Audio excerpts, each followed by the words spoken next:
ढिलो महिनावारी भइरहेको छ, 2 महिना 3 महिना 4 महिना 6 महिना यसरी लामो अन्तरालमा महिनावारी हुँदाखेरि जब महिनावारी हुन्छ तब चाहिँ एकदमै बढी खुन जाने यस्तो समस्या देखिरहेको छ भने यसलाई अवहेलना नगर्नुहोला। यो PCOS यानि कि पोलिसिस्टिक ओभेरियन सिन्ड्रोम भन्ने समस्याको संकेत हुन सक्छ।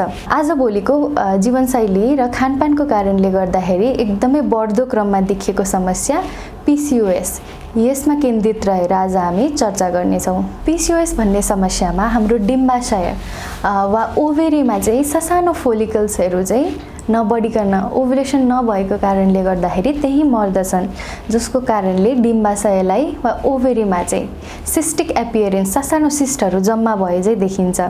यो किन हुन्छन् भन्दाखेरि नर्मल अवस्थामा चाहिँ डिम्बाशयमा ससानो फोलिकल्सहरू चाहिँ बढ्दो क्रममा रहन्छन्। तीमध्ये कुनै एउटा चाहिँ ठुलो भएर डोमिनेन्ट फोलिकल बन्दछ र ओभुलेसनको बेलामा चाहिँ अन्डा भएर चाहिँ रिलिज हुँदछ।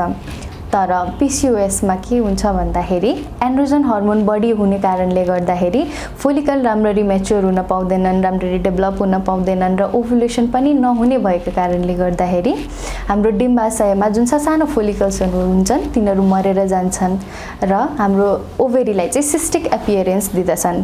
PCOSको लक्षणको बारेमा कुरा गर्नुपर्दाखेरि चाहिँ सुरुमा रहेको छ महिनावारीमा अनियमितता। यसमा चाहिँ ओलिगोमेनोरिया हो यानि कि महिनावारी एकदमै ढिलो समयमा हुन सक्छ वा एमेनोरिया महिनावारी नै नहुन पनि सक्दछ।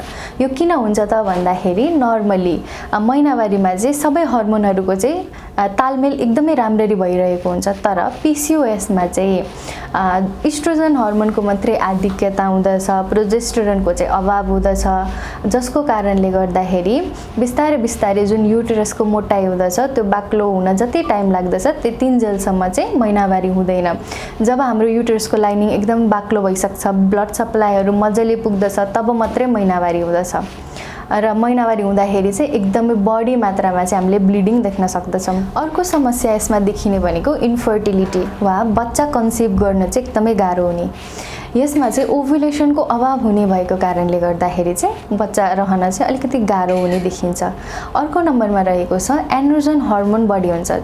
पुरुषमा हुने हर्मोन चाहिँ महिलामा बढी हुने भएको कारणले गर्दाखेरि हिर्सुटिजम यानि कि नचाहिने ठाउँमा चाहिँ एकदमै धेरै चाहिँ पुरुषको समान चाहिँ कपालहरू आउने, जस्तै यो दाढीको जस्तै एकदम कोर्स कपालहरू आउने महिलामा पनि, चिनको एरियामा एकदमै बाक्लो कपाल आउने, अप्पर लिप्सको एरियामा कपाल आउने, जस्तै छातीको एरियामा, पछाडि ब्याकको एरियामा, अप्पर एब्डोमेन पेटको एरियामा चाहिँ रौँहरू आउने, त्यस्तो पनि हुन सक्दछ। पिम्पलहरू बढी देखिने, कपाल झर्ने समस्या बढेर जाने यस्तो लक्षणहरू पनि हामीले देख्न सक्दछौँ। अत्यधिक मात्रामा तौल बढ्ने साथसाथै इन्सुलिन रेसिस्टेन्सको कारणले गर्दाखेरि चाहिँ घाँटीको पछाडिको एरियामा, थाइको भित्री एरियामा, आर्मपिटको एरियामा, काखीको मुनितिर र ब्रेस्टको भित्र चाहिँ कालो एकदमै हाइपर पिगमेन्टेड खालको चाहिँ वेलभेटी एपियरेन्स भएको चाहिँ कालो हामीले पिगमेन्टेसन देख्न सक्दछौँ, जसलाई हामी एक्यान्थोसिस नाइग्रिकेन्स भनेर भन्दछौँ। लामो अन्तरालसम्म PCOS रहिरह्यो भने चाहिँ यसले विभिन्न समस्याहरू निम्त्याउन सक्दछन्, जस्तै गरी फ्याटी लिभर, डायबिटिज, मुटुमा समस्या, कोरोनरी आर्टरी डिजिज, इन्डोमेट्रियल हाइपरप्लेजिया, जुन हाम्रो पाठेघरको लाइनिङ हुन्छ त्यो अत्यधिक मात्रामा बढेर जाने, त्यस्तै गरी अन्तिममा चाहिँ गएर हाम्रो पाठेघरको क्यान्सर समेत निम्त्याउन सक्दछ। आयुर्वेदमा PCOSलाई हामी कफवात दोष वृद्धिको अवस्थासँग हामी सामञ्जस्य गर्न सक्दछौँ। PCOSको चाहिँ विभिन्न लक्षणहरूलाई चाहिँ आयुर्वेदमा रहेको विभिन्न समस्याहरूसँग चाहिँ हामी सामञ्जस्य गर्न सक्दछौँ, जस्तै स्थौल्य। आयुर्वेदमा 8 वटा निन्दित पुरुषहरूको बारेमा वर्णन गरिएको छ, जसमध्ये अति स्थूल पुरुष एउटा हो, ओबेसिटी एउटा हो। हामी चाहिँ ओबेसिटी वेट गेनको जुन लक्षण छ त्यसलाई चाहिँ हामी आयुर्वेदको चाहिँ अति स्थूल पुरुषसँग चाहिँ हामी सामञ्जस्य गर्न सक्दछौँ। त्यस्तै अर्को चाहिँ रहेको छ पुष्पग्नि जातहारिणी, यानि कि जुन इन्फर्टिलिटीको लक्षण उता भनिएको छ त्यस्तै यतातिर चाहिँ आयुर्वेदमा चाहिँ इन्फर्टिलिटीको विभिन्न टाइपहरू भनिएको छ, जसमध्ये पुष्पग्नि जातहारिणी एउटा हो। यसमा चाहिँ पुष्प यानि कि ओभुलेसन जुन हुन्छ त्यसमा चाहिँ डिस्ट्रप्सन भएर चाहिँ निम्तिने इन्फर्टिलिटीलाई चाहिँ हामीले यसमा लिन सक्दछौँ। त्यस्तै क्षुद्र रोगहरू, विभिन्न क्षुद्र रोगहरू जस्तै एक्नेलाई चाहिँ हामी युवान पीडिकासँग लिन सक्दछौँ, सक्दछौँ। हिर्सुटिजमलाई चाहिँ अतिलोम पुरुषसँग लिन सक्दछौँ। हेयर फललाई खालित्यसँग लिन सक्दछौँ। यसरी विभिन्न समस्याहरू चाहिँ आयुर्वेदमा वर्णन गरिएको छ। अर्को हुन्छ आर्तव दुष्टि।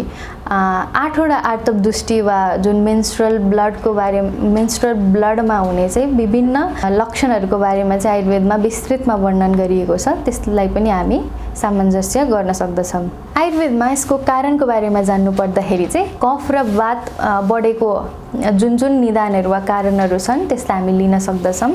जस्तै चिल्लो कुरा, गुलियो कुरा बढी सेवन गर्ने, मासुहरूमा पनि वारिज र आनुप मांस जस्तै चाहिँ सुँगुरको मासु, भैँसीको मासु, त्यस्तै गरी माछा बढी सेवन गर्ने, क्षीर विकृति यानि कि दुधले बनेको कुराहरू बढी खाने, गुडले बनेको परिकारहरू बढी खाने, यस्तो व्यक्तिमा चाहिँ बढी देखिन्छ। पिठोले बनेको कुराहरू बढी खाने, यस्तो व्यक्तिहरूमा चाहिँ कफ बढी हुँदछ।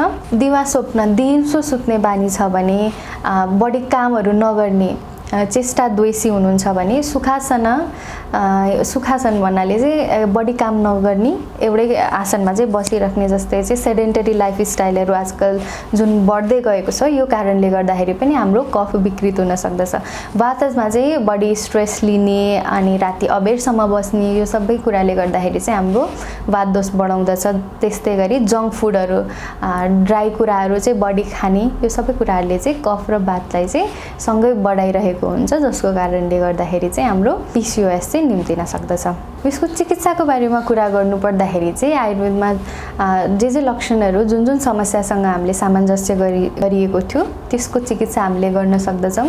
संशोधन वा पञ्चकर्म चिकित्सा गर्न सक्दछौँ, जस अन्तर्गत हामीले वमन चिकित्सा गर्न सक्दछौँ, बस्ती चिकित्सा गर्न सक्दछौँ। त्यस्तै गरी हामीले औषधिहरू आन्तरिक रूपमा पनि प्रयोग गर्न सक्दछौँ। अर्को यसको म्यानेजमेन्टको लागि चाहिँ हामीले लाइफस्टाइल मोडिफिकेसन गर्नु चाहिँ अत्यन्त जरुरी हुँदछ। हामीले बाहिरको जङ्क फुडहरू चाहिँ कम गरेर लाने, कार्बोनेटेड कुराहरू कम खाने, रिफाइन्ड सुगरहरू चाहिँ कम खाने, कार्बोहाइड्रेट बढी भएको कुराहरू चाहिँ हामीले कम गर्दै लिएर जाने, स्ट्रेसहरूलाई म्यानेजमेन्ट गर्ने, तौल घटाउनतिर लाग्ने, यी सबै हामीले काम गऱ्यौँ भने चाहिँ हामीले PCOSमा केही राहत पाउन सक्दछौँ। यदि हजुरहरूलाई पनि यस्तै समस्या देखिरहेको छ भने चाहिँ आयुर्वेद चिकित्सकको समक्ष गएर परामर्श लिन नभुल्नुहोला। धन्यवाद।